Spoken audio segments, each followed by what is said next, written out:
Hello everyone, and welcome back to the channel. Today, we're embarking on a journey, not just through time, but into the very heart of our earliest ancestors. We're going to talk about stones.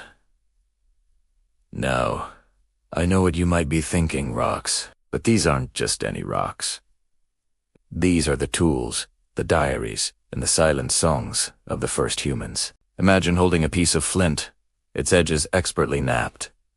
It fits perfectly in your palm. As your fingers trace the contours, you realize something profound. Millions of years ago, another hand, a hand very much like your own, held this exact same stone. That hand belonged to someone who felt the cold, sowed warmth, and looked up at the same sun and moon as we do. This is the magic of archaeology, especially when we study the Paleolithic era. It's more than just dating layers of dirt or classifying tool types. It's about bridging an immense gap in time to feel a direct, physical connection to our human family. When an archaeologist unearths a hand axe, they are the first person to touch it since its original maker. In that moment, time collapses. Think about the process of making one of these tools. It wasn't random smashing. It was a craft, a skill passed down through generations. A parent teaching a child, a mentor guiding an apprentice. Each strike of a hammerstone against flint was a decision, a moment of focus and intention. They were solving a problem: how to butcher a carcass, how to scrape a hide, how to shape wood. These weren't just objects. They were solutions, born innovación. This process is called napping, and modern archaeologists and experimental flint knappers have dedicated themselves to this ancient art.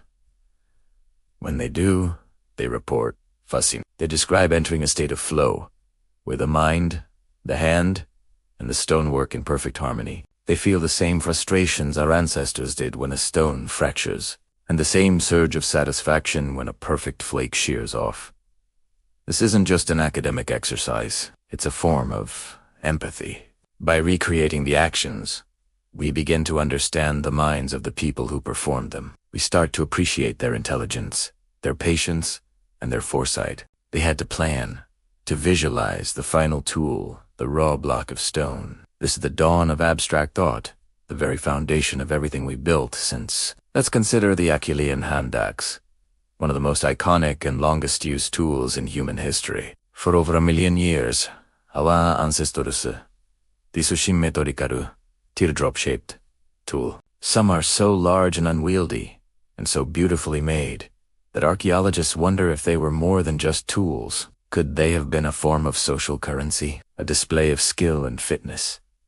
Perhaps even an object of beauty, an early form of art. When you hold one, you can't help but admire its symmetry and form. There's a deliberate aesthetic to it that seems to go beyond pure function. Did our ancestors appreciate beauty for its own sake? It's a tantalizing question that these stones whisper to us. Every tiny flake, every discarded core, every finished point tells a story. Archaeologists are the translators of this stone language. They can look at the debitage, the waste flakes from tool making, and reconstruct the entire process. They can see where the knappers sat, how skilled they were, and even if they were right-handed or left-handed. It's like being a detective at a scene frozen for millennia. You can almost hear the rhythmic asterisk, clack, clack, clack, asterisk, of stone on stone. Feel the cool breeze of the Pleistocene, and see the concentration on a face that we can only imagine. These artifacts are the closest we'll ever get to a conversation with our Stone Age family. They show us that these early humans were not the brutish, hunched-over caricatures we often see.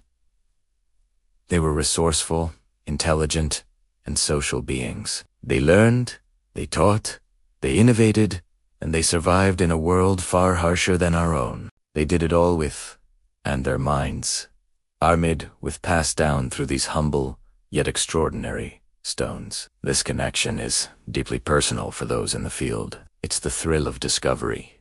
Yes, but it's more. It's a sense of homecoming. It's recognizing the humanity in a piece of worked stone and, in doing so, recognizing a deeper, more ancient part of ourselves. The tools are not just evidence of Gigich lives. They are a testament to the shared human spirit of creativity and resilience that flows through all of us. So the next time you see a simple stone, pause for a moment. Remember that for millions of years, stone was our technology, our art, and our key to survival. It's the silent, enduring song of our ancestors.